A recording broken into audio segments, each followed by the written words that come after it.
मला एक सांगा की सभा झाल्यानंतर असं स्टेटस ठेवण्याची मुभा दिली आहे का कोणाला?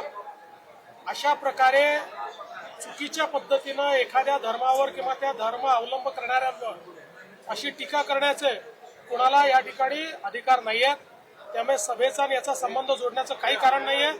आणि सभा झाली म्हणून आम्ही असं केलं, जर असं कोणी म्हणत असेल तर हे सहन केलं जाणार नाही.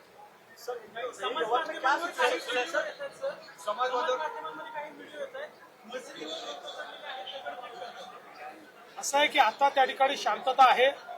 आता हे व्हिडिओ नेमके तिथले आहेत की बाहेरचे आहेत हेही बघावं लागेल.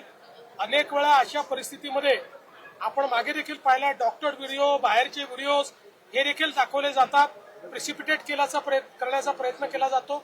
त्यामुळे या सगळ्या गोष्टीची त्या ठिकाणी चौकशी केली. सर, आपण काय आवाहन कराल? माझं एकच आवाहन आहे की सगळ्यांनी शांतता ठेवली पाहिजे. कोणीही कायदा हातात घेऊ नका. कोणी जर बेकायदेशीर काम करत असेल तर पोलीस त्याच्यावर कारवाई करेल. कोणाला कायदा हातात घेण्याची आवश्यकता नाही. लोकशाही मराठी ऐका, पहा, जागरूक रहा.